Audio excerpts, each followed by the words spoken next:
মায়ের সাথে ব্যাংকে যাওয়ার উদ্দেশ্যে বেরিয়ে হঠাৎ করে নিখোঁজ 25 বছর বয়সী এক গৃহবধূ। গত 8 দিন ধরে গৃহবধূর কোনো হদিশ না পাওয়ায় বারবার থানার দ্বারস্থ শ্বশুরবাড়ি ও বাবার বাড়ি দুই পরিবার। নদিয়ার শান্তিপুর থানা এলাকার ঘটনা। জানা যায় নিখোঁজ গৃহবধূর নাম অমিতা ঘোষ। বাবার বাড়ি শান্তিপুর 3 নম্বর রেলগেট সংলগ্ন এলাকায়, আর শ্বশুরবাড়ি শান্তিপুর বাগাছড়া বল খেলার মাঠ সংলগ্ন এলাকায়।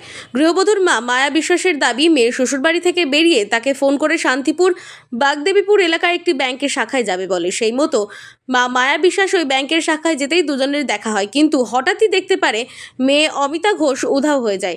এরপরে হন্যে হয়ে খোঁজাখুঁজি শুরু করে। পরবর্তীতে গৃহবধূর শ্বশুরবাড়িতে খবর দিলে তারাও খোঁজ খবর নিতে শুরু করে, কিন্তু রাত গড়িয়ে দিনের পর দিন গেলেও এখনো পর্যন্ত ওই গৃহবধূর কোনো সন্ধান পাওয়া যায়নি। তবে নিখোঁজের দিন রাতেই শান্তিপুর থানায় একটি লিখিত অভিযোগ দায়ের করে পরিবার, কিন্তু কোনো রকমভাবেই ওই গৃহবধূর সন্ধান পাচ্ছে না পুলিশ। তাই বারে বার থানার দ্বারস্থ হতে হচ্ছে দুই পরিবারকে। বাড়ি থেকে ব্যাংকের নাম করে বেরিয়েছে। আচ্ছা, কে কে ছিল সাথে? আমি ছিলাম। তারপর আমি ওর মা। এবার ও ব্যাংকে নামলো, আমি পৌরসভায় চলে আসলাম। কাজ মিটিয়ে আমি যখন ফোন করি তখন আমার ছোট মেয়ে ফোন করে বলছে, মা দিদি বাড়ি আসেনি। আমার মোবাইলে ব্যালেন্স ছিল না বলে আমি ফোন করতে পারিনি। আবার ফের আমি ঘুরে ওদের বাড়ি যাই, দিয়ে ব্যাংকে খোঁজ করি, ব্যাংকে নেই। দিয়ে তারপরে এখানে ওখানে ফোন করি, ফোন করে করে কোনো খোঁজ খবর যখন না পাই তখন এসে থানায় ডায়েরি করি। আচ্ছা, কি নাম মেয়ের?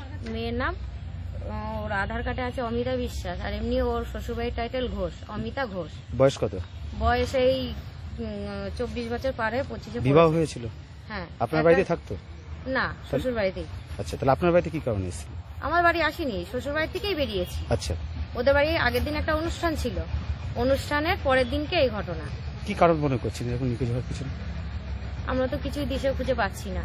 শ্বশুরবাড়ির লোকজন খোঁজ খবর করছে? হ্যাঁ, শ্বশুরবাড়ির লোকজনও খোঁজ খবর করছে। তারা কোনো খবর পায়নি? না, তারা খবর পায়নি। এবার থানার স্যাররাও কোনো খবর পায়নি। সন্তানাদি রয়েছে? হ্যাঁ, 3.5 বছরের একটা ছেলে রয়েছে। মানে কোনো কাউ সন্দেহ হচ্ছে এর ঘটনার পিছনে কোনো কারণ থাকতে পারে? না, সন্দেহ তো সেরকম কিছু পাচ্ছি না খুঁজে।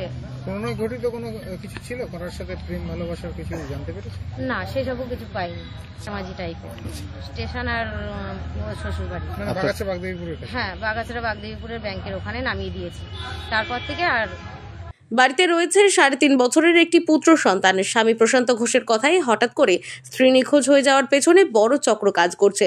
কোনোদিন সেই অর্থে অশান্তি ছিল না দুজনের মধ্যে, কিন্তু কেন এই পরিণতি হলো? পুলিশের কাছে স্বামীর একটাই দাবি, যে কোনো উপায়ে হোক তার স্ত্রীর সন্ধান খুঁজে বের করুক পুলিশে। না হলে 3.5 বছরের পুত্র সন্তানকে নিয়ে বর্তমান পরিস্থিতিতে খুবই অসহায় হয়ে পড়েছে তারা।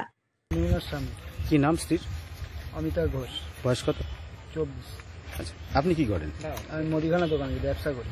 আচ্ছা, কবে বাড়ি থেকে রাস্তা থেকে কবে চলে গেছে? 3 তারিখ 11:30 পরে।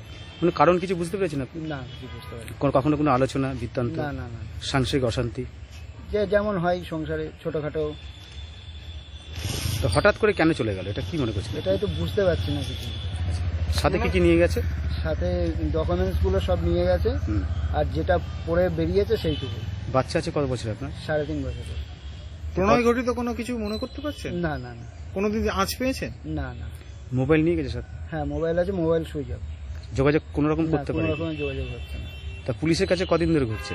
3 তারিখ রাত্রির থেকেই ঘুরছি। আচ্ছা, মানে 3 তারিখে আপনার মিসিং ডায়েরি করেছেন? মিসিং ডায়েরি করে। মানে এখনো কোনো হদিশ পাওয়া যায়নি? না না। এমনি কোনো চক্রের হাতে পড়তে পারে ধারণা করতে পারছেন? মনে হচ্ছে তো। আচ্ছা, কারণ কোনো ফোনে কখনো যোগাযোগ, কারোর সাথে কথা বলা, গল্প না, বলা এরকম কোনোদিন দেখিনি। না, আপনার?